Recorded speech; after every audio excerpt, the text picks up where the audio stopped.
Bien, nous allons passer à la suite. Et pour la suite, j'appelle Jérôme Mandrillon, Fabrice Pesin, médiateur du crédit, et Pierre Pelouzet, médiateur des entreprises, qui vont donc nous parler du rôle et du fonctionnement de la médiation du crédit et la médiation des entreprises. Donc pendant que vous vous installez, j'ai envie de partager avec l'auditoire cette petite phrase de François de La Rochefoucauld. Les querelles ne dureraient pas longtemps si le tort n'était que d'un côté. Tout n'est donc pas blanc ou noir. Un conflit éclate toujours dans une zone grise qui laisse la place à toute interprétation chez les parties concernées. Pour faciliter la résolution d'un conflit, il faut souvent une tierce personne, un médiateur. Depuis la crise de 2008, pour aider les entreprises à résoudre leurs conflits, il a été mis en place la médiation du crédit et la médiation des entreprises. Jérôme Mandrillon, directeur crédit client de Lafarge, président d'honneur de la FDCC, va donc avec ses invités vous présenter l'action de ces institutions. Merci bien. Vous nous entendez, c'est parfait. Merci bien. Effectivement, le rôle de ces deux organismes, médiation du crédit, médiation des entreprises, est un rôle très important.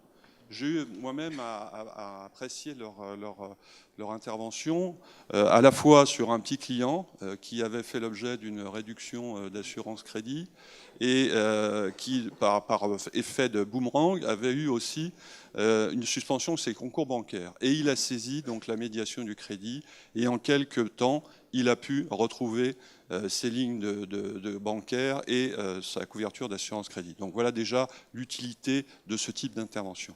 Et puis sur la médiation des entreprises aussi, et on le verra tout à l'heure avec des exemples, enfin disons une importance de leur intervention et notamment sur leur matière de délai de paiement, des choses qui nous intéressent. Donc c'est très important. Donc ces deux organismes nous servent, nous, grandes entreprises, nous tenons à nos clients. Un investissement client est un investissement coûteux. Nous tenons à nos clients, et vous le savez, vous, Credit Manager, mes chers confrères, quand un client commence à avoir une difficulté, il vous appartient à vous d'appréhender si c'est une difficulté passagère ou une difficulté définitive. Les voies ne sont pas les mêmes. Ces outils sont des outils au service aussi du Credit Manager pour inciter les clients à saisir ces deux types de médiation. Alors, on va voir rapidement, je ne sais pas qui passe... Oui, qui appuie sur le bouton. D'accord. Eh bien, on va la récupérer. Merci. Donc, on va commencer, bien sûr, par la médiation du crédit. Donc j'ai le plaisir d'avoir avec moi donc Fabrice Pesin, qui est médiateur du crédit, et Pierre Pelouzet, médiateur des entreprises. Donc on va commencer par la médiation du crédit, et vous allez, s'il vous plaît, Fabrice, nous décrire votre intervention et quel type d'intervention. On a ici regroupé ces informations que nous avons pu récupérer sur votre site. Nous avons mis ici l'adresse du site internet où vous pouvez aller voir tout cela. Et je vous remercie de nous commenter votre action. Très bien. Bonjour à tous et merci pour cette invitation. Je suis ravi d'être devant vous pour expliquer un petit peu en effet la médiation du crédit et ses enjeux. Alors déjà, très rapidement, comment ça marche la médiation du crédit? La médiation du crédit, donc c'est un dispositif qui est en place depuis 2008, qui est à la disposition de toutes les entreprises, quel que soit leur statut juridique, des entreprises individuelles, des sociétés, des petites, des grandes, des moyennes, tous les secteurs. Et en effet, le point de départ d'une médiation, c'est en effet un problème, soit un problème de financement, une relation donc avec ces établissements bancaires, soit un sujet d'assurance crédit. Alors, médiation du crédit, c'est vrai, on associe beaucoup avec les sujets de crédit bancaire. Vous avez une petite liste indicative. Donc, qu'est-ce qui permet de rentrer en médiation? En effet, si on s'est fait dénoncer un découvert, si on s'est fait refuser un crédit, si on s'est vu refuser un réchelonnement de sa dette, dans tous ces cas-là, vous pouvez saisir la médiation du crédit. Il n'y a pas de problème. Il y a la médiation du crédit, c'est aussi l'assurance crédit. Hein. Vous êtes acheteur, vous êtes fait décoter par un assureur crédit, vous pouvez saisir la médiation du crédit. Vous êtes fournisseur assuré crédit, votre assureur crédit ne vous donne pas assez de limites de garantie, vous pouvez aussi saisir la médiation du crédit. Donc dans tous ces cas-là, vous pouvez nous saisir. C'est gratuit, je le rappelle, c'est gratuit, c'est confidentiel, évidemment. C'est traité localement. Dans chaque département, il y a un médiateur départemental. C'est le directeur de la succursale de la Banque de France. Il a des équipes dédiées qui peuvent justement traiter le dossier localement. Alors, après, c'est très simple aussi, pratiquement. Une seule façon de rentrer en médiation, il faut aller sur notre site. Il y a un petit dossier à remplir, quelques pièces comptables, c'est normal. Et puis, évidemment, il faut décrire avec quel établissement ou quelle compagnie d'assurance crédit on a un problème. Donc ça, c'est par le net. Et dans les 48 heures, le médiateur départemental de votre département va rentrer en contact avec vous pour justement faire une première analyse du dossier. Premier point, tous les dossiers ne sont pas éligibles. Il y a hélas des dossiers trop compromis qui vont directement relever du tribunal de commerce et souvent d'une procédure collective. Je signale qu'il y a toujours des entreprises qui viennent nous voir et c'est nous qui leur annonçons qu'ils sont en cessation de paiement. Ils ne s'en sont pas rendus compte, ils ont des obligations légales à effectuer. Et c'est nous qui allons, j'allais dire hélas, leur indiquer. Mais là, pour le coup, c'est trop tard, ça ne relèvera pas de la médiation du crédit. Nous, on traite des dossiers, évidemment, où on peut donner une deuxième chance à la société. Il y a de tout, j'allais dire, à la médiation du crédit. Ce qui est important, justement, pour savoir si on va pouvoir faire quelque chose ou pas, c'est le diagnostic de l'origine du problème. Et là, vous avez un peu de tout. Vous avez évidemment des sujets de fonds propres, des sujets d'accidents ponctuels, un chantier qui tourne mal, évidemment un client qui ne paie pas, ou un client qui fait complètement défaut parce qu'il est lui-même en faillite. Après, on peut être dans l'humain. Hein, parfois ça tourne mal. On est, là je reprends le propos introductif, il y a parfois tout simplement des entrepreneurs qui ont oublié d'être transparents vis-à-vis de leurs banquiers ou vis-à-vis des assureurs crédits qui leur demandaient quelques pièces pour se faire une opinion définitive sur la santé financière de leur société. Il y a de tout. Il y a de tout. Et c'est vrai qu'on va, nous, dans les 48 heures, faire un diagnostic rapide pour savoir si oui ou non on va pouvoir accompagner cette entreprise en médiation ou si c'est vraiment trop compromis. Des sujets de fonds propres, il y en a. Nous, ce qui est clair, la médiation du crédit, on fait de la médiation entre les chefs d'entreprise et les partenaires bancaires ou les assureurs crédit, mais attention, parfois on demande aussi aux actionnaires de faire leur devoir. Il y a quand même parfois des sujets, l'origine du problème, on voit bien, c'est un sujet de sous-capitalisation et de toute façon, on n'arrivera jamais à débloquer la situation si les actionnaires ne font pas leur devoir. Et ça, très rapidement, là aussi, on le précise à l'entrée en médiation. Toujours est-il après, à partir du moment où on considère, et en gros, il y a 20% des cas où on dit on ne peut plus rien faire, il faut aller au tribunal de commerce. Les 80% autres cas, on les prend, ils sont éligibles à la médiation, et hop, la médiation va démarrer. Alors là, je sens que vous allez me demander combien de temps ça prend. Ben là, évidemment, ça dépend complètement du dossier. Il y a des dossiers qui prennent quelques jours, où les banquiers révisent et peuvent revenir très rapidement sur leur position. Je dis bien quelques jours. Évidemment, dès que le dossier est un peu plus compliqué, ça peut être quelques semaines, ça peut être quelques mois, notamment quand il y a des sujets évidemment de fonds propres et qu'il faut faire intervenir un actionnaire extérieur, ça ne se trouve pas comme ça. Donc là, les médiations peuvent durer plus longtemps. Un point fondamental en médiation sur le sujet du crédit bancaire.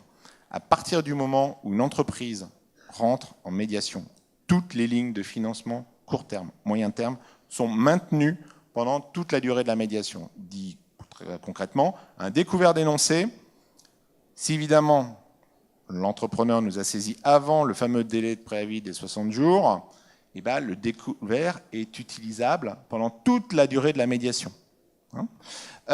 Et pendant la durée de la médiation, pour des prêts à moyen terme, le capital n'a pas à être remboursé pendant la médiation. Les intérêts sont dus pendant la médiation. Le capital, lui, reste dû à l'issue, évidemment, de la médiation. Normalement, on va trouver une solution de rééchelonnement. Voilà, on va trouver une solution. Voilà. Mais toujours est-il que ce maintien des lignes de financement court terme et moyen terme est fondamentale pour justement permettre à la société, pendant une médiation qui peut durer quelques semaines, quelques mois, et d'avoir accès encore à des financements qui lui permettent de continuer son exploitation. Alors comment se déroule, vous l'avez expliqué brièvement, une médiation? Donc c'est bien sûr une réunion avec les banquiers, avec le dirigeant, etc. Est-ce que vous pouvez nous donner un exemple de médiation réussie? Alors, sans citer le nom, bien sûr. Sans citer de nom. Les médiations réussies, je sais pas il y a tellement de cas différents. Mais ce qui est sûr, c'est qu'un type de médiation, il y a des médiations, et d'ailleurs je vais rebondir sur ce que vous avez fait une allusion, c'est en effet, il y a des médiations, il y a tout. Ça veut dire partenaire bancaire. Et j'ai des cas où vous savez que maintenant, quand même, les PME sont quand même multibancarisées. Vous avez 8 partenaires bancaires. On a fait venir aussi 1 ou 2 assureurs crédit. En tête, il y en avait 2 là, pour le cas présent. Et alors là, c'est vraiment, bon, c'était une belle boîte. Hein, et là, on cumulait les problèmes. Ça veut dire le sujet de fonds propres qui avait déclenché. C'est un sujet de fonds propres plus en fait un sujet aussi de changement d'actionnaire. Qui avait, pour être très clair, été interprété. Bon, c'était une boîte qui était initialement dans un grand groupe. C'était visiblement plus un actif stratégique du groupe. Il était sorti. Bon, il y avait un actionnariat différent. Il y avait visiblement un assureur crédit qui l'avait interprété d'une façon pas nécessairement très positive, mais il faut avouer que l'entrepreneur n'avait peut-être pas eu le bon réflexe d'expliquer tout simplement à l'assureur crédit qu'il y avait un nouvel actionnariat. Et voilà. Et en effet, il y avait aussi un sujet de fonds propres. Et là, là vous devez, et c'est de nombreuses réunions, convaincre les uns et les autres de rester, de donner une deuxième chance, de patienter aussi pour faire venir un actionnaire extérieur pour recapitaliser la société. Et là, en effet, on demande finalement aux uns et aux autres de faire un effort. Et c'est en effet, là aussi, c'est les assureurs crédit. Quand les assureurs crédit ont vu que les partenaires bancaires restaient sur l'affaire, avec en effet un peu de rééchelonnement, voilà, et bien là aussi, les assureurs crédit ont dit d'accord, on remet des garanties sur cette entreprise et ça permettra à tous de débloquer. Donc on a ces situations où finalement, dans la même salle, ce qui est aussi important en médiation, quand vous avez 8 partenaires bancaires et 2 assureurs crédit, c'est très important finalement d'être très transparent vis-à-vis des uns et des autres. Vous savez très bien que pour des créanciers, notamment des créanciers bancaires, ce qui est très important, c'est à partir du moment où ils sont engagés voilà, sur cette entreprise, eux souhaitent évidemment avoir un traitement équitable. Hein. Ça veut dire qu'on demande un effort équitablement réparti. Alors évidemment, on prend en compte l'exposition des uns et des autres et la seniorité des créances, mais c'est vraiment un sujet de transparence pour que tout le monde comprenne bien qu'il va être traité équitablement.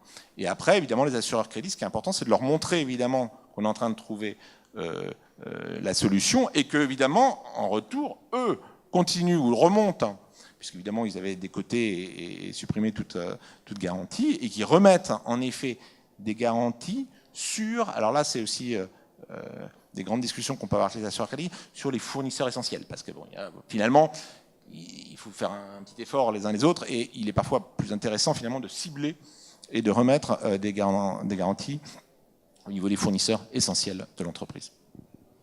Alors, j'avais 2 questions. La première, où se trouve la frontière entre votre intervention et l'intervention du CIRI s'agissant des ETI? Alors, déjà, nous, je vous l'ai dit en introduction, c'est toute entreprise, quelle que soit la taille, notamment en termes de salariés. Le CIRI, vous savez, il y a un seuil légal, c'est au-delà de 400 salariés. Donc en dessous de 400 salariés, c'est simple, puisque le CIRI n'y va pas, mais nous, on peut y aller. Mais maintenant, si on passe du au-dessus de 400 salariés, alors bon, on se connaît bien avec le CIRI. Alors déjà, ça dépend tout simplement du dirigeant, parce que ce que j'ai oublié de dire, en médiation du crédit comme le CIRI, c'est de la responsabilité du dirigeant de saisir. Donc déjà, le dirigeant peut choisir. Bon, on a de bonnes relations avec le CIRI. C'est vrai que les dossiers qui sont exclusivement, ou souvent très, très fortement à composante dette, crédit bancaire, assurance crédit, sans que visiblement, il n'y a pas de restructuration, de vente d'unités de production. Bon, ça peut passer plutôt chez nous.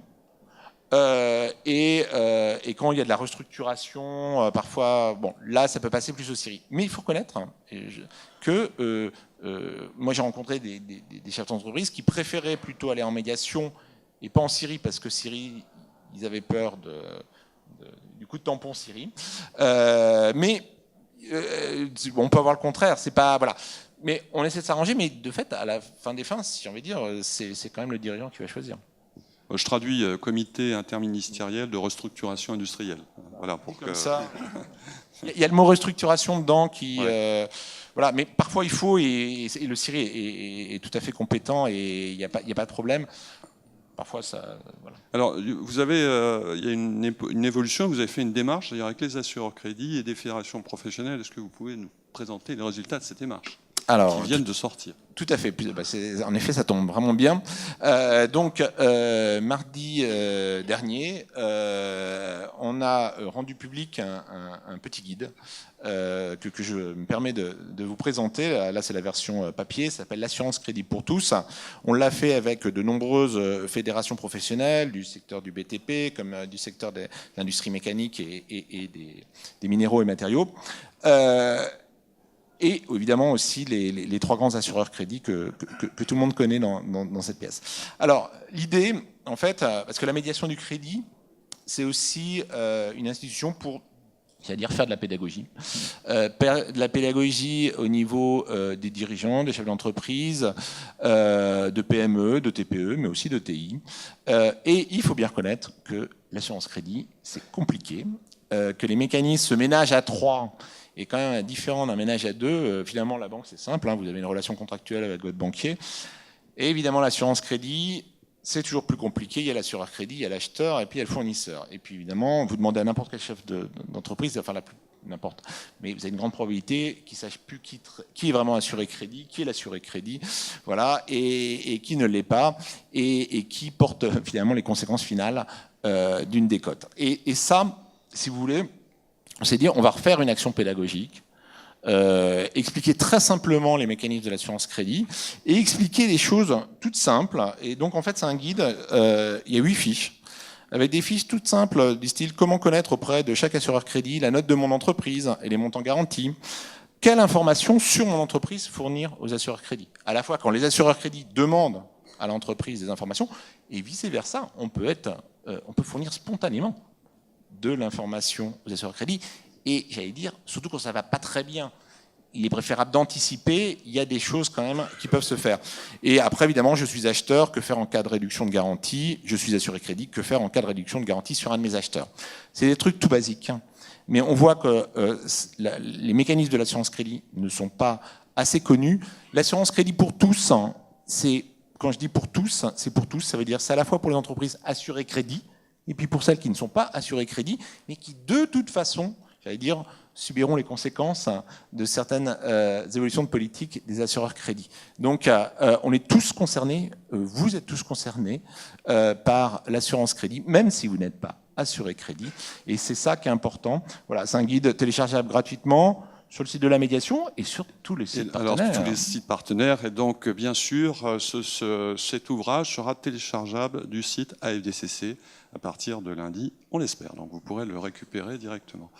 Donc, c'est un guide très pratique. Moi, je souligne quand même qu'il a été fait avec les 3 assureurs crédits, Atradius, Coface, Solaire, Hermès, et surtout avec des fédérations professionnelles comme la Fédération des industries mécaniques, CEMECA, CAPEB, la Fédération française du bâtiment, la Fédération des travaux publics, le FFDM et l'AM, l'Alliance des minerais, minéraux et métaux. Donc, ça a été construit avec des fédérations professionnelles, la médiation du crédit et les assureurs crédits. Donc, c'est un ouvrage très pratique et très intéressant à communiquer vers vos clients.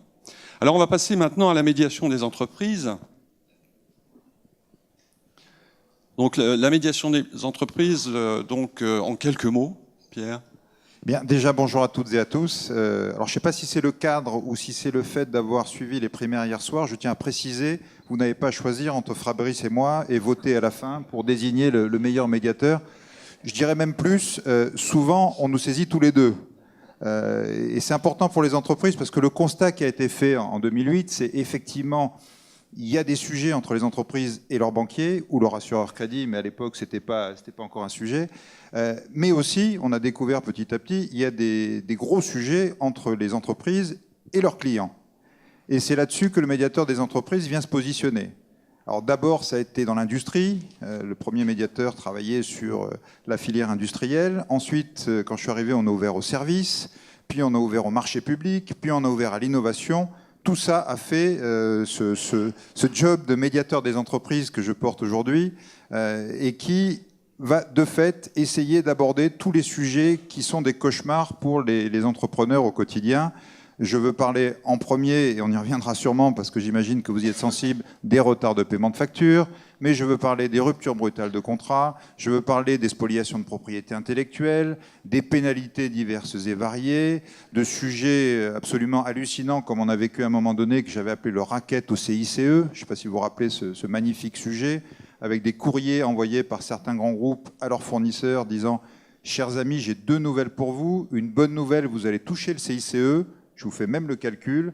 Une moins bonne nouvelle, je vous demande 4% de remise sur les prix à compter de ce mois-ci. » Donc voilà, tout ce genre de choses crée un climat difficile, un climat souvent de défiance client-fournisseur, qui a un impact direct sur les trésoreries. On reviendra encore une fois sur les délais de paiement et les catastrophes que ça crée, mais en plus qui a un impact confiance considérable. Et l'impact confiance, il veut dire quoi? Il veut dire que les chefs d'entreprise que vous connaissez, patrons de PME, de TPE, qui voient arriver des bons de commande et qui, logiquement, derrière des bons de commande, devraient se dire bah, « je vais investir, je vais embaucher, je vais développer mon entreprise ». Aujourd'hui, on a le réflexe de se dire « j'ai des bons de commande, mais je vais attendre un peu ». Comme je ne suis pas sûr d'être payé, comme je ne suis pas sûr qu'on ne va pas me mettre de pénalité, qu'on va modifier les conditions en cours de contrat, je vais faire avec les gens que j'ai aujourd'hui et puis on verra bien si ça marche, il sera toujours temps de développer. Et tout ça est un frein considérable à la reprise économique, à la reprise de l'emploi, à la reprise de l'investissement. Donc notre métier, nous, c'est de remettre de la confiance dans le système. Et on va le faire déjà avec un outil qui ressemble à ce que Fabrice a décrit, forcément, vu le proche cousinage que nous avons, qui est la médiation. La différence, c'est que nous, on va faire des médiations entre 2 parties, indépendantes au départ, un client et un fournisseur. Le premier va nous saisir, et c'est important que vous le sachiez, il faut qu'on soit saisi, Fabrice l'a dit, mais le chef d'entreprise doit nous saisir, sinon on ne peut pas agir. Une fois qu'on est saisi, la confidentialité s'ouvre. Et notre rôle, c'est d'aller chercher l'autre partie. En général, c'est un petit et un grand, en simplifiant, même si les choses évoluent. Donc on va chercher le grand, on va essayer de trouver la bonne personne dans l'entreprise ou l'administration concernée, lui expliquer ce qu'est la médiation, même si elle commence à être de plus en plus connue, l'amener autour de la table, et là, tout commence. Tout commence, alors ça peut être spectaculaire, le tout commence. On a des médiations qui commencent assez violemment. Il faut se rendre compte de la tension, de l'énervement, de tout ce qui peut être créé par une relation client-fournisseur, une facture pas payée, un contrat modifié. Ça peut rendre un patron de PME complètement fou. Et j'allais dire presque à juste titre. Quand on passe ses nuits à ne pas dormir en réfléchissant quand est-ce que je vais récupérer ma facture, quand on a enfin en face de soi la personne qui a la facture sous le coude, on est énervé. Donc la première partie de la médiation, c'est ce qu'on appelle, c'est le langage technique, j'en suis désolé, la purge. Alors ça veut bien dire ce que ça veut dire, allez, on y va. On se dit tout ce qu'on a à se dire. T'es un salaud, t'es un bandit, t'es un escroc, tu vas me tuer, mais non, tu comprends rien, t'es le plus mauvais fournisseur du monde, tu m'as même pas livré les pièces que je t'avais commandées, de toute façon elles étaient mauvaises. Enfin voilà, tout ça sort, et cette partie-là, j'allais dire, est presque la plus importante. Parce qu'une fois qu'on a sorti tout ça, on est un peu épuisé, on est un peu vidé, et c'est à ce moment-là que le médiateur reprend gentiment la main en disant merci, bravo, est-ce que maintenant on peut se reconcentrer sur le sujet? Et là, ça marche. Parce qu'une fois que tout ça est parti, on peut se dire, tiens, oui, au fait, c'est vrai, ta facture, je ne l'ai pas payée parce que j'avais commandé 1000 pièces, tu m'en as livré 999. Ah ouais, mais le problème, c'est que si vous ne me payez pas les 999, je ne peux pas payer mes ouvriers, et la 1000e, vous ne la verrez jamais. Ah ouais, d'accord. Bon, je vais peut-être payer les 999. Voilà, c'est un sujet très simple, même si c'est des sujets qu'on voit régulièrement. Il y a toujours un petit truc qui coince ou un gros truc qui coince. Et le facteur humain, au lieu d'améliorer, au lieu de se traduire en une discussion, en une négociation, est devenu un facteur aggravant. Chacun s'est barricadé derrière son ordinateur, derrière ses lettres recommandées, ses courriers d'avocats, ses mails d'insultes. Et du coup, on a perdu le sens le sens de ce sur quoi on se disputait, ce sur quoi il y avait un conflit. Et du coup, la médiation amène ça. Ramène les gens autour de la table, les ramène à se parler et les ramène à trouver une solution. Et on a un taux de succès qui est phénoménal. Moi, je suis ébloui tous les jours, puisqu'on a 75% de réussite.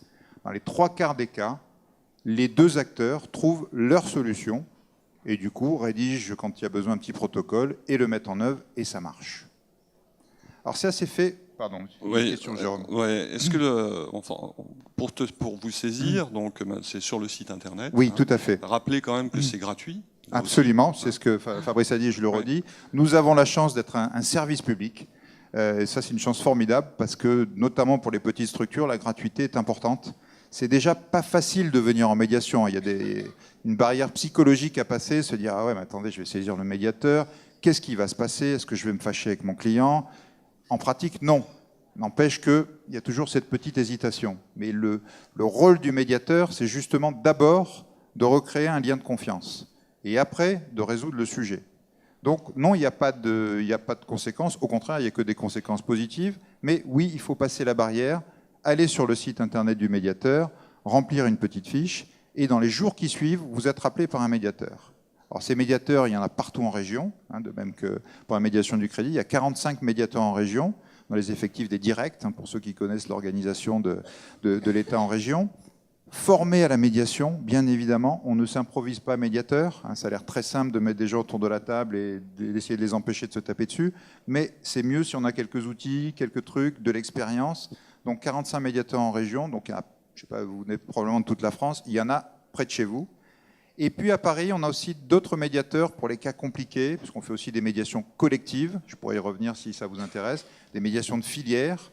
Et là, ces gens-là ont un vécu différent. Ce sont des retraités, bénévoles, anciens chefs d'entreprise, et je peux dire qu'on a des gens de très haut niveau, anciens juges au tribunal de commerce, anciens magistrats, anciens cadres dirigeants, anciens patrons de PME. Donc voilà, 18 médiatrices et médiateurs extraordinaires, bénévoles encore une fois, retraités, mais avec une pêche fabuleuse, formés aussi à la médiation et qui vont prendre en main tous les cas compliqués. Justement, donc on résume, une fédération professionnelle pourrait vous saisir. Tout à fait. Même ça se fait couramment. Je vous parlais de ce que j'avais appelé le racket au CICE à l'époque. C'est une fédération professionnelle qui nous avait saisi collectivement en nous disant attendez, on a ce sujet qui nous arrive de partout, faites quelque chose. Et du coup, on avait mené à bien cette médiation avec l'ensemble des entreprises qui avaient rédigé ce genre de courrier. Ça s'est très bien passé d'ailleurs. Encore une fois, qu'on arrive à mettre les gens autour de la table et à leur faire un peu prendre conscience aussi parfois de ce qu'ils ont écrit, les choses s'améliorent et les choses rentrent en œuvre. Donc oui, vous pouvez nous saisir individuellement, ça reste la majorité de nos médiations. Vous pouvez nous saisir collectivement, amenés par une fédération, une association, un groupement, le club des copains, ce que vous voulez, c'est pas grave. L'important, c'est que vous ayez tous le même sujet et que vous ayez tous envie d'en parler ensemble avec un autre groupe ou une seule entité en face. Ouais, ça, je pense que c'est important parce que la difficulté de la PME ou la TPE qui va saisir le médiateur des entreprises, c'est qu'il a peur d'une répercussion avec son gros donneur d'ordre. Donc, de souligner qu'il peut demander à ses fédérations, voire à des associations professionnelles, d'aller devant est effectivement un aspect important. Oui. Même si, je le répète, il n'y a jamais eu une conséquence sur les médiations pour la simple raison que tout notre effort, c'est d'abord de dégonfler le conflit, de dégonfler l'animosité, de recréer un dialogue, et ensuite de résoudre le sujet. Je vais même vous donner un petit truc. Bon, c'est pas pour ça qu'on est créé, mais on avait fait un petit sondage il y a 2 ans sur un certain nombre de médiations. Dans 70% des cas, il y avait plus de business après la médiation qu'il y en avait avant.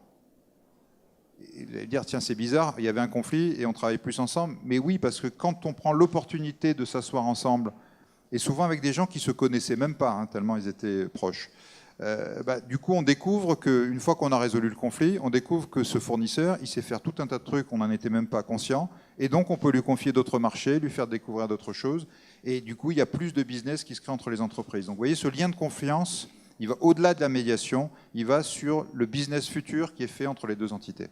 Alors, vous avez dit un mot, Pierre, direct. Oula. Ça, alors là, direct, DGCRF. Oui. Est-ce qu'il y a une paroi étanche entre le médiateur qui est membre de lien direct et la personne qui intervient dans les entreprises pour contrôler. Oui. Alors absolument, quand j'ai dit confidentialité, c'est confidentialité avec tout le monde.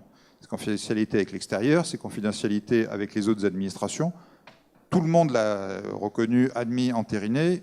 À partir du moment où vous avez saisi le médiateur et commencé à parler avec lui, c'est fini. Plus personne d'autre n'est au courant de ce qui se passe en médiation.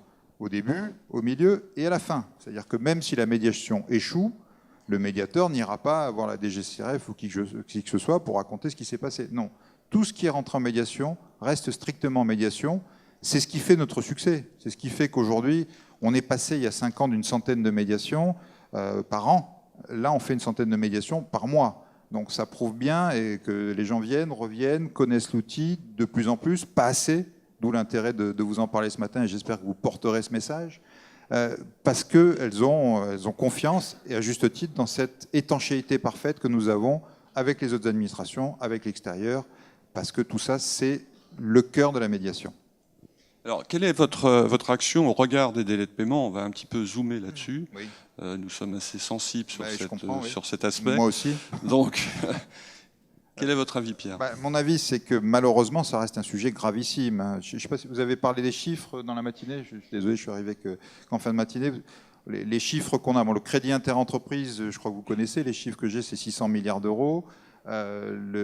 C'est-à-dire beaucoup plus en fait que le crédit bancaire. Du coup, les conséquences peuvent être tout aussi graves. Les retards de paiement, les derniers chiffres qu'on a, le retard de paiement moyen va mieux. C'est-à-dire qu'on est passé en gros de 13 et quelques jours à 12 et quelques jours. Je parle de retard, je ne parle pas de moyenne de paiement. La bonne nouvelle, c'est qu'un jour de paiement gagné, c'est 1 milliard d'euros en gros qui reviennent dans les trésoreries des PME, TPE. Donc il y a encore 12 milliards à gagner, si on peut le dire autrement, ce qui donne l'image par rapport à d'autres programmes gouvernementaux, etc. On est dans la même ordre d'idée. Malheureusement aujourd'hui, donc, des retards de paiement qui continuent, qui même si enfin ça reflue un petit peu, sont toujours une catastrophe économique pour notre pays. Et les chiffres qu'on a vus, et des études qui ont été faites, c'est la cause de 25% des faillites d'entreprises.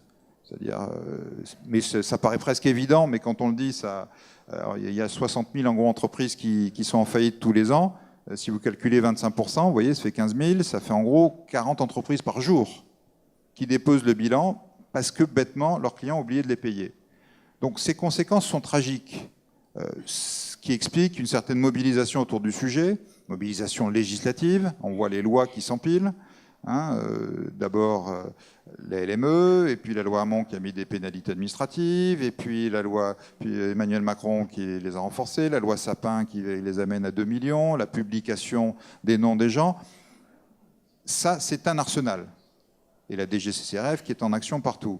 Moi, je crois tout autant, sinon plus, au changement individuel de comportement. Arriver à faire bouger les choses, par la médiation, parce que je peux vous dire que quelqu'un qui est venu en médiation et qui a compris les conséquences de ce qu'il fait, parce qu'une facture, un nom, un numéro de client, de fournisseur, c'est pas grand-chose. Vous connaissez ça, malheureusement, vous voyez ça tous les jours.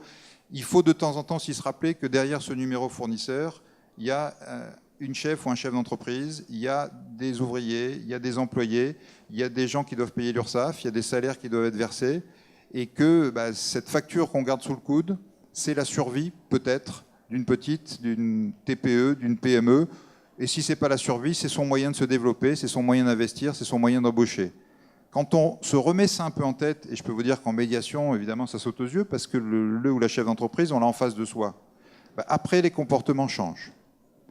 Pour aller plus loin, on a même développé une charte de bonnes pratiques, qui s'appelle Charte en faveur de relations fournisseurs responsables. Cette charte, là aussi, a connu un engouement formidable. J'espère qu'il y a des signataires dans la salle, mais si vous ne la connaissez pas, venez sur le site, toutes les informations sont là. Le premier article de la charte, c'est évidemment payer en temps et en heure. Quand je dis cette charte a connu un engouement spectaculaire, on l'a lancée il y a 4-5 ans avec une vingtaine de grands groupes.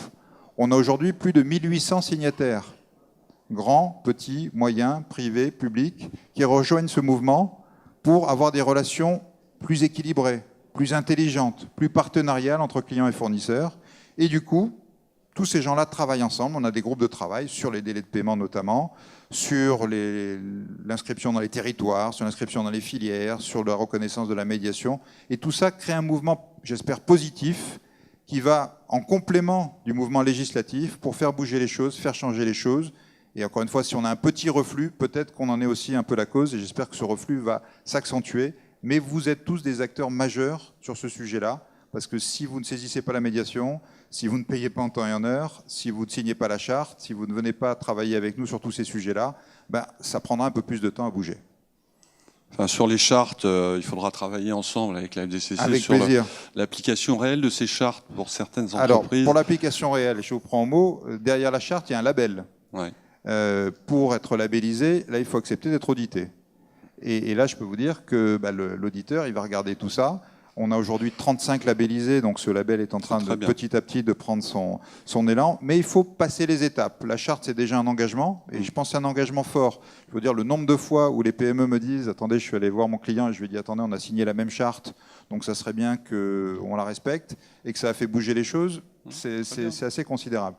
Le label derrière, effectivement, permet d'aller plus loin, mais encore une fois, je préfère que les gens y aillent étape par étape, mais il y a des étapes importantes. Et ce label donc, est donné à la suite d'une audit. Il y a un audit qui est fait par des gens comme Hafner Certification, comme la PAV, enfin tous les cabinets que vous connaissez, dont c'est le métier, qui vont regarder, il y a un référentiel très complet de pratiques, qui vont regarder qu'est-ce qui est mis en œuvre, les indicateurs, les résultats, donner un rapport à l'entreprise ou l'administration qui est candidate, qui va nous l'envoyer, et nous on labellise pour 3 ans, avec des points de revue tous les ans sur un certain nombre de points critiques, dont les délais de paiement. Et ceux qui sont labellisés sont disponibles, le nom des Tout ça est disponible sur le site du médiateur des entreprises. Encore une fois, n'hésitez pas à venir nous consulter. Quelle est la part de votre médiation sur les délais de paiement dans votre intervention, si vous avez dit tout ce qui est lié au délai de paiement, c'est en gros 25%. D'accord. Alors, derrière délai de paiement, on cache beaucoup de choses. On cache, j'ai envoyé une facture, je ne suis pas payé. Mais il y a aussi tout ce qu'on appelle, vous connaissez ça, les délais cachés. Il y a tout un tas de formules extraordinaires pour retarder un paiement. La première, la plus classique, c'est ah oui, j'ai pas eu le temps de vous envoyer le bon de commande. Et tant que je ne vous ai pas envoyé le bon de commande, vous ne pouvez pas facturer, mais ça va bientôt arriver. Donc ça, malheureusement, on en voit encore beaucoup. Mais après, on voit tout ce qui est lié, alors notamment dans le BTP ou dans d'autres domaines où il y a des réceptions de travaux, réceptions de chantier, tous les trucs possibles et imaginables pour dire « Ah non, il manque un coup de peinture, non, je reviens dans un mois pour vérifier ». Enfin voilà. Tout ça fait que le retard de paiement, au-delà de la mesure qui est faite et des 12 jours dont je vous parlais, il y a tous les délais cachés, tout ce qui va faire qu'on ne peut même pas facturer. Et ça aussi, ça rentre beaucoup dans nos médiations. Alors, j'avais une question sur quelle est la limite de votre intervention, notamment sur les autres aspects que les délais de paiement, la limite avec la prévention des tribunaux de commerce, le mandat ad hoc et la conciliation, par exemple. Mais rien n'empêche, l'un et l'autre sont de bons outils. Les tribunaux de commerce peuvent nous envoyer, on a d'ailleurs signé un accord avec les tribunaux de commerce pour qu'elles nous connaissent mieux, pour qu'elles sachent qu'on existe, et peuvent nous envoyer des gens en médiation. Bien évidemment, la médiation peut être interruptive si les deux parties sont d'accord des procédures en cours. Ça l'est d'autant plus maintenant dans les marchés publics, puisque là, la nouvelle ordonnance des marchés publics a entériné le fait que saisir le médiateur, ça interrompait les délais pour le tribunal administratif. Donc vous voyez, on fait partie de la palette d'outils possibles aussi pour les tribunaux. Très bien. Alors, j'avais une question à tous les deux. Est-ce que les experts comptables sont suffisamment sensibilisés à votre action ? Alors, oui et non. Alors, déjà, vous savez, la médiation du crédit, elle a été créée par René Ricol, qui est une personnalité assez connue dans le monde des experts comptables. Et depuis le début, la médiation du crédit se repose sur les experts comptables. Ils sont nos tiers de confiance de la médiation. Ils en font la publicité auprès de leurs clients. Voilà. Alors après, je crois qu'il y a le sujet plus général du rôle d'ailleurs des uns et des autres dans justement l'anticipation et la prévention des difficultés. Et là, on pourra en parler longuement. L'expert comptable a un rôle à jouer aussi dans la prévention et dans l'anticipation. Il faut reconnaître, parfois, c'est pas toujours évident. Des experts comptables m'ont dit oui, monsieur Pesan, vous savez, j'ai essayé de lui dire, mais je me suis fait envoyer bouler. Il m'a dit de m'occuper de mes affaires. Donc, on voit, dès qu'une entreprise, et vous connaissez ça, qui a des difficultés de financement parce qu'en fait, elle a des difficultés financières, donc les chefs d'entreprise s'en rendent compte, mais il est quand même un peu dans le déni, il repousse, il veut pas voir. C'est pas toujours évident, il faut reconnaître, pour un expert comptable de lui dire, bah, écoutez, visiblement, il y a un vrai sujet, la médiation du crédit pourra vous aider. Voilà, donc là, on est dans l'humain. On travaille de façon permanente et continue avec les experts comptables, ils sont tiers de confiance. Pour autant, on sait qu'on aboutit aux mêmes problématiques, on est dans l'humain, on a des chefs d'entreprise qui ne veulent pas toujours reconnaître qui sont dans des difficultés, qui vont repousser le moment de la saisine de la médiation, ce qui est la pire des choses parce qu'évidemment ça réduit le taux de réussite. Nous, dans 2 tiers des cas, on réussit. Il faut reconnaître que dans 1 tiers des cas, on ne réussit pas parce que souvent on nous a saisi trop tard. Et parfois, on voit bien l'expert comptable qui nous dit bah, si, j'ai essayé de le pousser à aller vous saisir, mais visiblement, il ne voulait pas y aller.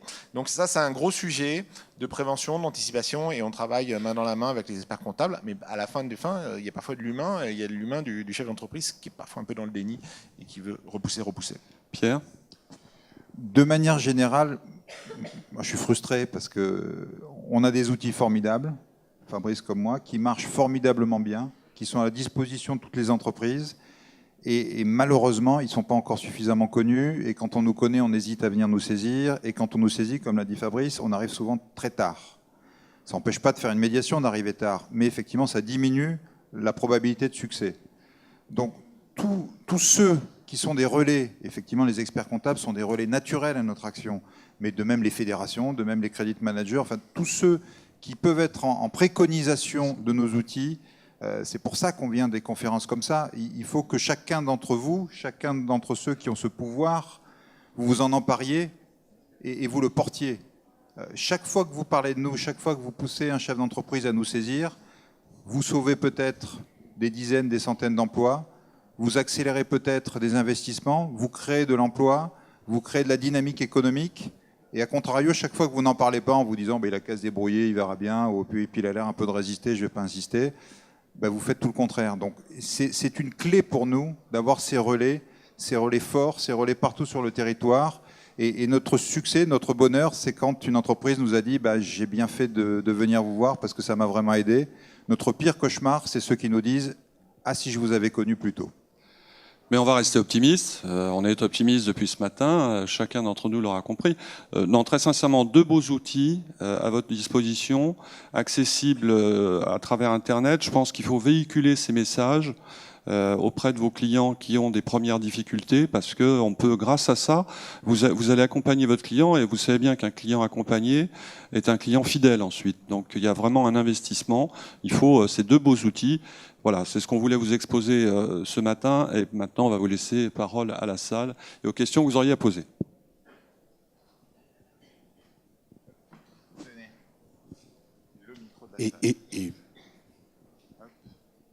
Bonjour, Malika Gilas, Tractorvic Équipement France. Je suis un groupe international qui vend du matériel Caterpillar en Afrique.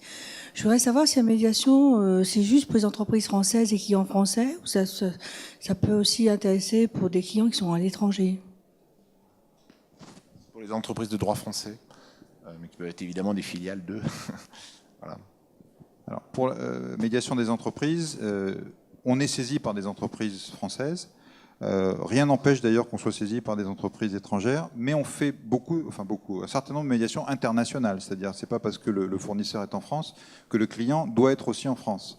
On a très régulièrement des entreprises clientes entre guillemets aux États-Unis, à Taïwan, en Espagne, en Italie, et ça marche très bien. Ça marche très bien, notamment parce que l'idée de médiation est souvent beaucoup plus répandue dans d'autres pays qu'elle ne l'est en France. En France, quand on dit médiation, ça reste encore un peu c'est quoi votre truc ? Quand vous allez en Italie, quand vous allez dans les pays anglo-saxons, quand vous allez dans les pays nordiques, vous dites médiation, ils disent oui. Ah oui, on connaît bien sûr comment ça se passe. Donc oui, on peut être saisi sur des sujets internationaux. Marcel Baudson, Macopharma. J'avais exactement la même question à poser, surtout par rapport au Dom-Tom. L'Amérique latine. C'est pas la même question. C'est pas la même question. Alors oui. Oui, c'est la première question, effectivement. Oui. Donc, on peut vous solliciter.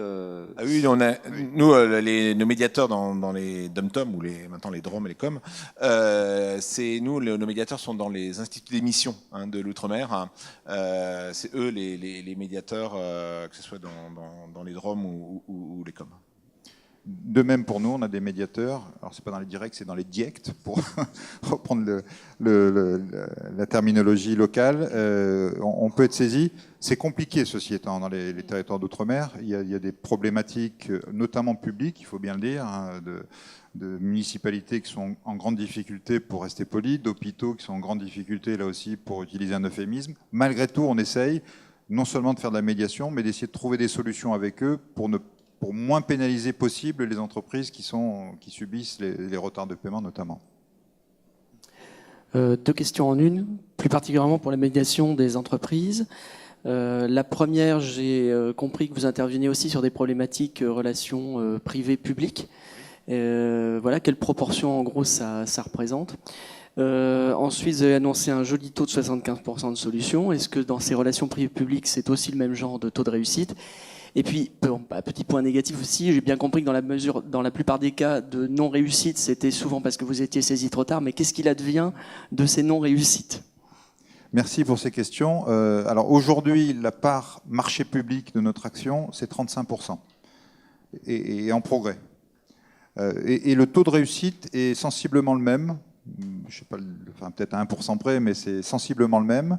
C'est vrai qu'on a un petit avantage en plus, c'est que en étant, nous, avec une carte bleu, blanc, rouge, on a plus facilement une ouverture de porte sur le monde public, même si on arrive très bien sur le monde privé.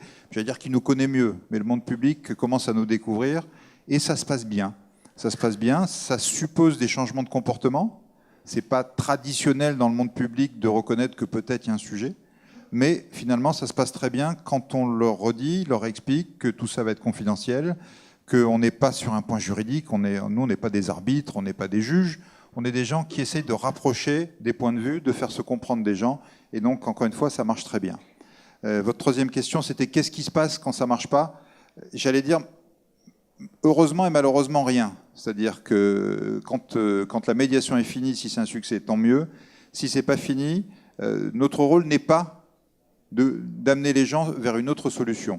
Ça ne veut pas dire qu'il n'existe pas d'autres solutions, puisque évidemment, l'une ou l'autre partie peut saisir le tribunal, que ce soit le tribunal de commerce, tribunal administratif, après, et en plus, les délais ont été interrompus. Mais ça n'est pas à nous, ça n'est pas notre rôle de le faire. Et on tient à ça parce que justement, on veut garder une vraie séparation entre guillemets, le monde de la médiation et les autres mondes de résolution des conflits. Alors, il y a une question ici. Oui, bonjour. Deux questions. La première, vous parlez qu'il était important de sensibiliser les experts comptables, mais ne pensez-vous pas plutôt que d'abord c'est sensibiliser nos propres conseils, nos propres juristes, ne serait-ce qu'à travers, par exemple, l'insertion d'une clause de médiation dans les contrats commerciaux? Ça, c'est la première question.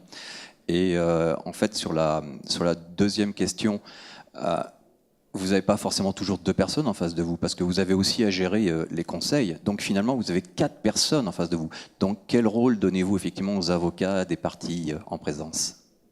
Tu veux que je prenne Alors, la première partie de votre question, c'était...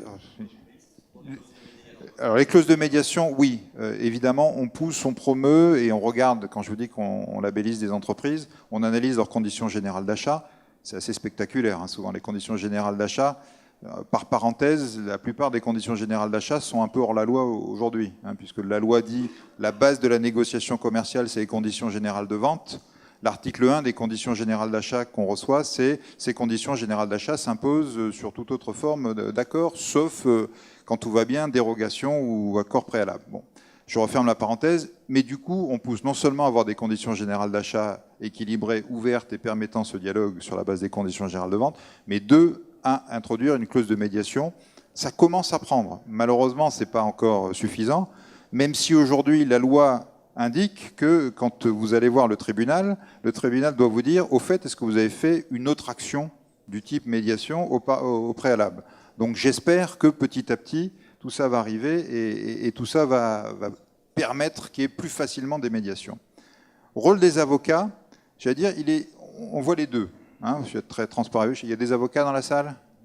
Parfait. Ben, vous me direz dans quelle typologie vous vous retrouvez. On a ceux qui sont franchement farouchement contre, qui expliquent que ce truc médiation, qui en plus est gratuit et qui ne fait même pas du droit parce qu'il essaye que les gens se parlent, tout ça, c'est terrible et qu'il faut revenir vraiment aux fondamentaux.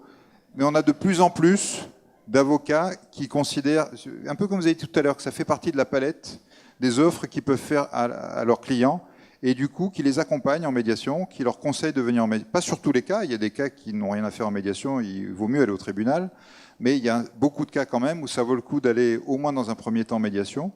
Et là, le rôle de l'avocat est un peu différent. Nous, ce à quoi on tient, c'est que ce soit, je veux dire, les dirigeants qui se parlent. Ça n'empêche pas qu'ils aient à côté d'eux, éventuellement, s'ils le veulent, leurs conseils, et qu'ils puissent faire des apartés à un moment ou un autre.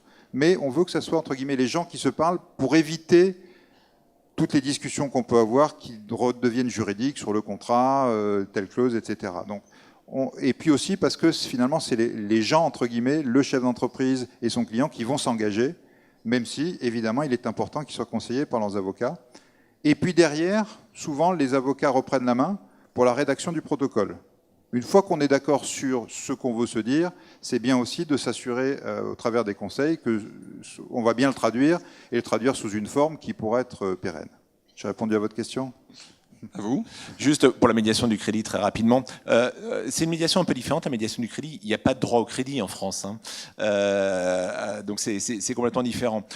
Pour autant, juste pour se faire bien connaître, en fait, on a des partenariats et des accords avec les banques pour, par exemple, qu'elles mettent, quand il y a une lettre de dénonciation des découverts, et il y a une obligation légale de fournir pour faire partir le préavis de 60 jours, et bien maintenant, dans toutes les lettres de dénonciation de découvert, il y a marqué en bas de la lettre, vous pouvez saisir le médiateur. Ce qu'on voit, c'est que même en mettant dans toutes les lettres avec accusé de réception, vous pouvez saisir. Est-ce que pour autant, le chef d'entreprise se précipite et clique ? Bah là aussi, il y a, voilà. Mais c'est bien indiqué, mais pour autant, c'est pas nécessairement que ça soit fait. Le temps s'écoule, on a une autre question Voilà, ici. ce sera la dernière question, je suis désolé. L'avant-dernière. L'avant-dernière. On a une autre question là. Bon, mon avant-dernière question va être plus large que les précédentes, mais elle sera pas hors sujet. Ma question porte sur le rôle de l'État, puisqu'on a ici 2 représentants de l'État, par rapport à l'innovation et plus particulièrement sur les cadres juridiques qui bloquent l'innovation. Parce que vous avez beaucoup parlé de résolution de problèmes, mais l'une des manières de résoudre les problèmes, c'est l'innovation. Alors je vais prendre 2 exemples, rapidement, un sur le crédit, un sur les délais de paiement. La première plateforme de financement participatif qui a voulu s'installer en France, elle s'est tapée la tête contre les murs sur le cadre juridique. Ils ont été obligés de faire des pirouettes juridiques pour pouvoir commercialiser leurs services avant que l'État ne mette 10 ans à produire un cadre juridique pour le financement participatif. Bon, sur les délais de paiement, moi je suis une start-up. Je pense avoir une solution permettant d'agir positivement sur les délais de paiement. Je me tape la tête sur le cadre juridique. Je me suis tapé la tête pendant plus de 9 mois. C'est seulement aujourd'hui que je résous le problème parce que j'ai trouvé un expert du droit bancaire et financier, top niveau du top niveau, qui me permettent de triturer le cadre juridique. Alors ma question elle est simple, quand est-ce que l'État met en place un cadre juridique, une plateforme web similaire à celle que vous avez présentée, dans lequel il y a d'un côté une innovation et de l'autre côté le cadre juridique qui bloque la résolution des problèmes. Alors juste, je vais me permettre de répondre sur votre premier point, parce que le hasard a fait que, avant d'être médiateur du crédit, j'étais secrétaire général adjoint à l'autorité de contrôle prudentiel et je m'occupais des agréments. Et je me suis occupé à la fois des premiers agréments des plateformes de crowdfunding. À l'époque, on ne savait même pas que ça s'appelait du crowdfunding, et notamment l'une des plus connues qui était Prêt d'Union, même si elle a changé de nom maintenant. Et j'ai rédigé en partie l'ordonnance de 2014 sur les plateformes de crowdfunding. Donc tout ça pour dire, en très court, je crois qu'il y a des innovations, vous avez raison, moi je vois énormément de fintech et je vois énormément d'innovations. On s'adapte quand même et ça a changé quand même. On adapte la réglementation très rapidement.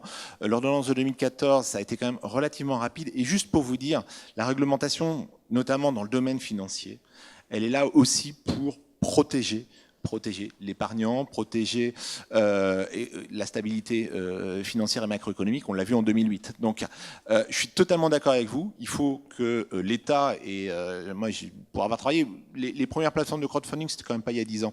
Enfin, par rapport à l'ordonnance de 2014, c'était pas 2004, en tout cas en France. Les premiers projets, pour avoir vu, j'ai vu les premiers de mémoire. Mais tout ça pour vous dire que oui, il faut que l'État s'adapte. Oui, toutes les innovations, il faut très rapidement les intégrer. Oui, les fintech, oui, les startups, les fintech, moi j'en ai vu plein. Je crois qu'on a des démarches qui sont aujourd'hui complètement différentes il y a encore quelques années. On a sûrement beaucoup de progrès encore à faire. Mais voilà, mais une réglementation, oui, ça s'adapte, oui, il faut la connaître. Parfois, elle cherche aussi à protéger, hein, quand même, il faut reconnaître. Mais j'entends bien votre message, mais je trouve qu'il y a quand même des progrès sur les dernières années. Je vais rebondir là-dessus et complètement tuer le timing, je suis désolé, mais sur l'innovation, j'ai beaucoup de choses à raconter. Ça va aller 3 minutes. Ah bah 3 minutes, je peux raconter plein de choses en 3 minutes. Moi, je vis mon rôle non pas comme un rôle d'État, mais comme un rôle de médiateur d'abord. C'est-à-dire, mon rôle, c'est d'essayer de recréer du dialogue partout où il y en a besoin, même si ce besoin, c'est entre entreprises et État. Donc, ça nous arrive, on travaille, en plus dans mon rôle, il y a innovation. Il nous arrive de faire beaucoup de choses sur ce sujet-là. Et je vais prendre quelques exemples. Le premier, c'est le crédit impôt recherche. Crédit impôt recherche, où là, pour le coup, on est sur des échanges entre entreprises et État. Et on s'est rendu compte qu'il y avait de vraies difficultés à se comprendre. Donc aujourd'hui, déjà, il y a de la médiation, notre médiation. Si vous avez un sujet de crédit impôt recherche, qu'on vous l'a refusé, que vous ne comprenez pas pourquoi, qu'on vous l'a accepté, mais on vient vous redresser, vous avez du mal à échanger, à comprendre, etc., vous pouvez nous saisir. Et nous, on va, 1, prendre votre dossier, 2, aller voir à Bercy le médiateur des finances, pour voir si c'est un sujet purement fiscal. Et si ça n'est pas un sujet purement fiscal, mais c'est un sujet d'expertise, puisque le crédit impôt recherche, c'est à cheval entre plusieurs ministères, on prend le dossier et on l'amène à la recherche, au médiateur de la recherche. Et là, on établit un dialogue entre l'entreprise et la bonne personne. Le chercheur qui a jugé son dossier, comment s'appelle, l'inspecteur des impôts qui n'a pas bien compris. Et derrière ce dialogue, ça permet de débloquer pas mal de situations. Et donc, on est en train de développer petit à petit cette médiation sur le crédit impôt recherche. De même, on fait de la médiation entre les entreprises et les grands laboratoires publics. Il y a des sujets de propriété intellectuelle, il y a des sujets de concurrence perçus comme déloyales. Et de même, on essaye aussi, en amont, de faire changer les choses. Je vais vous prendre un autre exemple sur le crédit impôt recherche. Il me reste 1 minute. Exemple court, s'il vous plaît. Non, c'est un référencement des cabinets conseils sur le crédit impôt recherche. On a identifié qu'il y avait un vrai sujet de cabinets conseils. Il y en avait des très bons et des très moins bons, pour le dire poliment, qui entraînaient les entreprises au crédit impôt recherche, qui prenaient 30% en passant et qui les amenaient en fait à la catastrophe année après année. On a travaillé avec les fédérations professionnelles de conseil, on a travaillé avec les associations de PME innovantes, on a travaillé avec les administrations, on a défini un référentiel des bonnes pratiques pour les cabinets conseils. On leur a proposé de venir se faire référencer. On a déjà 27 cabinets conseils référencés aujourd'hui qui couvrent à eux seuls 1,5 milliard de crédits impôt recherche sur les 5 ou 6 milliards donnés tous les ans. Et on en a 50 autres en liste d'attente. Donc vous voyez, petit à petit, on développe des outils pour aider à l'innovation, mais toujours de manière positive. On n'est pas là, nous, notre rôle, mais on peut faire passer des messages pour répondre à votre question. C'est pas de faire évoluer la loi, c'est de mettre des gens autour de la table, de trouver des solutions et éventuellement d'amener ces solutions ensuite au pouvoir public. Voilà, Pardon, excusez-moi. Donc, parce que tout à l'heure, vous disiez les avocats. Et oui, je voulais que madame puisse alors, réagir. On va prendre 2 minutes. C'est la seule qui a levé la main en plus. Rapidement, merci beaucoup de me donner un petit peu de parole. Vous m'entendez? Oui, il y a des avocats dans la salle, il n'y en a pas beaucoup, effectivement, et peut-être pas très représentés, mais les avocats sont tout à fait favorables, à mon sens, enfin le mien personnel, à la médiation. Bien évidemment, il faut tous aller dans ce sens-là, ça c'est évident. Ce qu'il ne faut pas oublier, c'est que les avocats sont naturellement des médiateurs. Et on ne les connaît pas du tout pour ça, on les connaît pour le tribunal, le procès, le judiciaire, etc. Mais pas que. Moi, mon activité, enfin, je parle de moi parce que, voilà. Mais je pense que je suis assez représentative du nouveau mouvement des avocats qui sont formés au droit collaboratif, à la médiation, etc. Et certains credit managers ici ont recours à ce type d'avocats. On fait beaucoup d'amiables et beaucoup de médiation naturellement. Donc voilà, je voulais juste redire que non, on n'est pas du tout contre la médiation. Oui, nous, on en fait naturellement tout seul. voilà, d'emblée.